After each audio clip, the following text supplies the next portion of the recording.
चौकी को थोड़ा इधर लगा दीजिए, मेरे राइट हैंड साइड में इधर इधर लगा दीजिए, थोड़ा सामने आने जाने का रास्ता भी रह जाएगा, झांकी भी लग जाएगी इसमें, वही बैठना है, अच्छा नहीं लगता तो ऐसे सिंपल रहेगा, जगह है ना यहाँ पर, तो प्लीज थोड़ा सा इधर उधर कर लीजिए।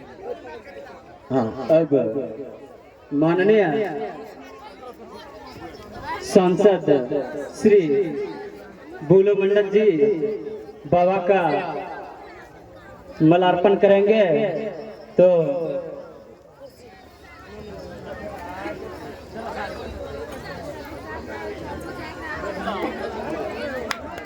जोरदार तालियों से स्वागत किया जाए।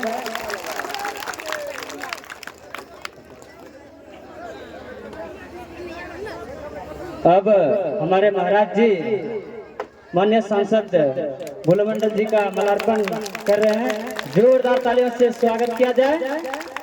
और ऐसी ताली बजाइए कि इस बार माला पहने तो फिर 2024 में आने वाले समय में माला और ज्यादा से ज्यादा पहने। बोल प्रेम से वृंदावन बिहारी लाल की जय। अब माननीय सांसद श्री बुलो मंडल जी के इस्माइलपुर प्रखंड के पूर्व प्रमुख श्री गुलचरण मंडल जी मालार्पण करेंगे, जोरदार तालियों से स्वागत किया जाए।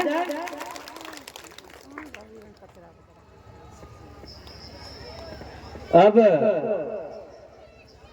वार्ड सदस्य जो कि बिनोवा के श्री जलधर मंडल जी मुखिया जी का मालार्पण करेंगे,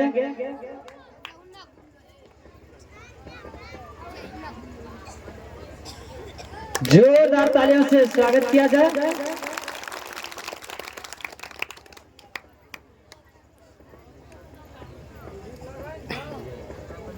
अब पूर्व बिनोवा के पूर्व वार्ड सदस्य श्री कपिलदेव मंडल जी लत्तीपुर के मुखिया विजय यादव जी का मालार्पण करेंगे, जोरदार तालियों से स्वागत किया जाए।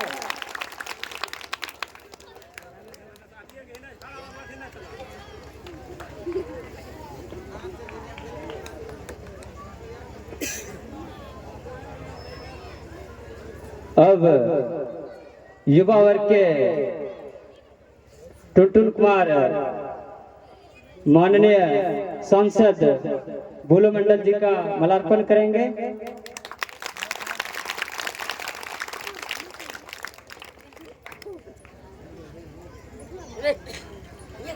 अब बिनोवा के माननीय पंच महोदय श्री जगन्नाथ शाह सांसद श्री बुलो मंडल जी का मालार्पण करेंगे, जोरदार तालियों से स्वागत किया जाए।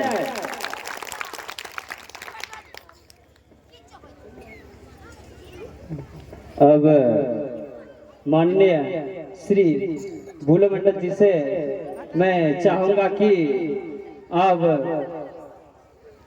कथा के संदर्भ में रखते हुए अपने शब्दों से संबोधित करें।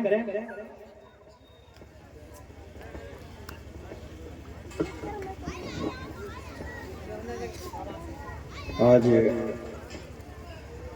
कथा का तीसरा दिन, चौथा दिन, श्रीमद् भगवत कथा ज्ञान यज्ञ में पधारे हुए हम लोगों के गुरुजन जो लगातार इस जगत के कल्याण के लिए अपने आप को निस्वार्थ, कोई स्वार्थ बहुत नहीं है इन्हें, निस्वार्थ जो है इस जगत के कल्याण के लिए दूर दूर तक, और लगातार हमें नहीं लगता है कि एक दिन भी हम लोगों के आचार्य डॉक्टर श्यामा गोपाल जी जो हम लोगों के बीच में हैं, हम लोग के बीच के ही हैं और इतने सरल और मृदुभाषी हैं कि 4 दिन से इनका प्रवचन सुन रहे होंगे आप। हमें लगता है कि विनोबा की इस धरती पर पहली बार इस तरह का प्रवचन हुआ। और ये तो कहा गया है कि जिस धरती पर भगवान के नाम की गंगा बहे, भगवान का नाम सुमिरन हो, उस धरती का वैसे भी कल्याण हो जाता है।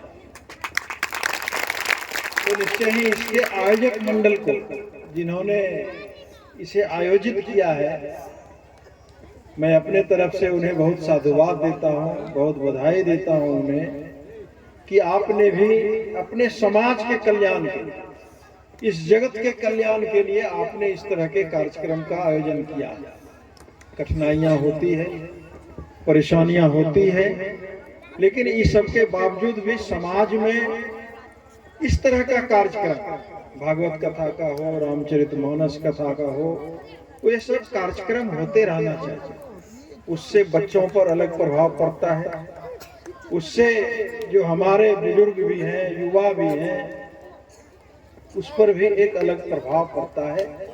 अगर आप इस सत्संग में, खास करके हम लोगों के जो श्यामा गोपाल जी महाराज आचार्य आए हुए हैं, इनकी बातों को सुनकर अगर थोड़ा सा भी जीवन में अगर उतार लें तो हमें लगता है कि जीवन पूरी तरह से धन्य हो जाएगा। आपका बच्चा भी रास्ता पकड़ लेगा, आपका परिवार भी निश्चित रूप से आगे बढ़ने का काम करेगा। तो बहुत ही धन धान्य है यह विनोबा की धरती आज, जो इस तरह के महापुरुषों को बुलाकर, इस तरह के संत महात्मा को बुलाकर आपने इस तरह के कार्यक्रम का आयोजन किया है। और भारी संख्या में आज यहाँ पर हमारी माताएं बहनें भी और हमारे अभिभावक भी, हमारे युवा साथी भी, सभी आके इस प्रवचन को सुनने का काम कर रहे हैं। जो अमृत वाणी से अमृत वर्षा करने का काम कर रहे हैं हमारे आचार्य श्री श्यामानंद गोपाल जी, निश्चय ही उनको सुनकर अपने जीवन में उतारने का प्रयास करिए। क्योंकि ये तो कहावत है कि आपको पेट में दर्द है, डॉक्टर साहब देखते हैं, दवाई देते हैं, दवाई जब तक आप खाइएगा नहीं तो वो काम करेगा, जेब में रखने से काम करेगा। तो उसको खाते हैं तब न माथा का दर्द ठीक होता है। तो 7 दिन 8 दिन 10 दिन तक जो प्रवचन आप सुनिएगा उसको वहीं पे छोड़ दीजिएगा, कोई काम नहीं करेगा। इतना खर्च, इतना मेहनत सब बेकार हो जाएगा। तो उसको जीवन में जरूर उतारने का प्रयास करें। ये तो आचार्य श्री का, श्यामा गोपाल जी का मैं आभार प्रकट करता हूं कि आप इस तरह के सुदूर इलाके में भी आकर, जो हमारा पिछड़ा समाज है, उसमें आप प्रवचन करके इस समाज को भी ऊपर उठाने का प्रयास किया है। ये सबसे बड़ा सराहनीय काम आपने करने का काम। चाहे रजनीपुर हो, चौका हो, कहलगांव हो, गौराडी हो, सनौला हो, सब जगह रोड के एरिया में तो आप जाते ही, लगातार प्रवचन आप करते ही रहते हैं, लगातार जगत के कल्याण के लिए, समाज के उद्धार के लिए आप लगे रहते हैं। लेकिन इस तरह के इलाके में आकर निस्वार्थ, कोई स्वार्थ नहीं है। ऐसा नहीं कि आपको बहुत बड़ा पोटली, चूंकि यह हमारा पिछड़ा समाज, बहुत गरीब इलाका है हमारा, इस इलाके में भी आकर अगर आपने इस तरह का सराहनीय कदम उठाने का काम किया है तो निश्चित रूप से यह समाज आपके इस कदम के लिए पूरी तरह से कर्जदार है और कर्जदार रहेगा। कि चूंकि आपने इस समाज के उत्थान के लिए आपने एक बहुत बड़ा मील का पत्थर आपने गाड़ने का काम किया। इसलिए मैं यहाँ पर विनोबा तमाम वासियों को मैं अपने तरफ से नया साल का भी, नया साल आया है 2024, नया साल का भी बहुत शुभकामना देता हूँ, बधाई देता हूँ कि नया साल हम लोगों के लिए एक अच्छा साल बनकर आवे। यहाँ पर उपस्थित सभी अभिभावकों को भी मैं अपने तरफ से साधुवाद देता हूँ। साथ ही यह जो प्रवचन हो रहा है आप भी सुन रहे हैं, संजोग से आपने हमें भी बुलाने का काम किया, मैं भी सुना, आपकी बातों को समझने का काम किया। मुख्य रूप से बाबा कहते हैं, हमारे डॉक्टर आचार्य श्यामा गोपाल जी महाराज कहते हैं कि हम हो या आप हो, सब आदमी क्यों आए हैं सुनने के लिए इस प्रवचन को? कहीं न कहीं सब आदमी सुख शांति समृद्धि चाहता है अपने जीवन में, कि नहीं चाहता? यहाँ जो आए हैं आप तो इसीलिए ना आए हैं कि हम भी सुखी रहें। बाबा बताएंगे कि कैसे सुखी रहें, कैसे हमारा जीवन आगे बढ़े बढ़िया से, इसीलिए हम लोग यहाँ पर आए। लेकिन बाबा कहते हैं कि जीवन में सुख और दुख दोनों लगा है। हर आदमी के जीवन में, कोई भी आप हो, हम हो, या दुनिया का बहुत बड़ा जो आदमी है वो भी है, सबके जीवन में सुख और दुख दोनों लगा है। जैसे 24 घंटा में दिन और रात दोनों होता है कि नहीं होता? तो उसी तरह से जीवन में सुख दुख दोनों लगा है। इतने बड़े परसाल में हमें लगता है कि 1000 की संख्या में होंगे आप लोग। आप बताइए कि जिसके जीवन में खाली सुखे हो, है किसी के जीवन में? उसके जीवन में भी दुख आया है, और जिसके जीवन में दुख आया है उसके जीवन में भी सुख आया है। ऐसा एक भी आदमी है जो कि दुखे है उसके जीवन में खाली। एक समय आता है कि दुख आता है तो सुख भी आ जाता है, सुख आया है तो दुख भी आएगा।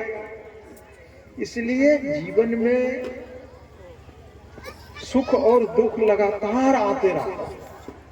इसका उदाहरण है, जब आप राजा हरिश्चंद्र जी की बात करेंगे, हरिश्चंद्र जी को जानते हैं, कथा सुनाए होंगे आचार्य से। राजा हरिश्चंद्र जी को भी दुख ने नहीं छोड़ा, उसको भी किसके यहाँ नौकरी रहना पड़ा था? डोम के यहाँ नौकरी रहना। आप राजा पांडव की बात करेंगे तो पांडव को भी 11 वर्ष का अज्ञातवास झेलना था। और जिसको हम लोग लगातार पूजते हैं, जो हम लोग का भगवान है, जिसको हम लोग पूजते हैं, श्री राम जी, श्री राम जी को भी दुख ने नहीं छोड़ा, उसको भी 14 वर्ष का वनवास झेलना पड़ा। अब है क्या कि अब जीवन में दुख नहीं आया, इसके लिए हम लोगों को क्या करना चाहिए? इसलिए तो हम लोग यहाँ पर आए। आचार्य श्री कहते हैं कि जीवन में दुख नहीं आया, इसके लिए माता कुंती, जो महाभारत में कुंती जानते हैं ना, कर्ण की माता है, माता कुंती कहती है कि हे भगवान, जब भी हम आपके सामने जाएं या जब भी हो, हमको केवल दुख ही दुख देना।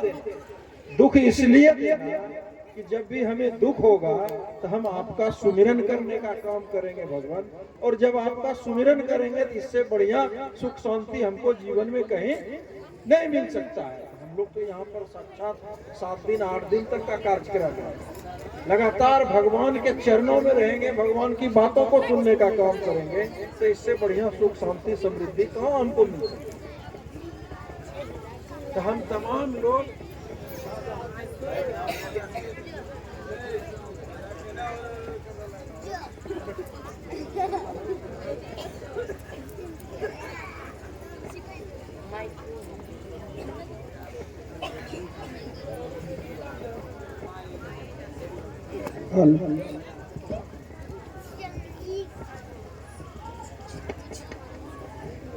इसलिए जो है हम लोग यहाँ पर आए हैं, 7 दिनों तक भगवान की बातों को सुनेंगे, आचार्य श्री के मुखारबिंदों से इनकी बातों को सुनेंगे, अच्छी अच्छी बात बताएंगे, और बहुत सरल और बहुत ही जो हम लोगों के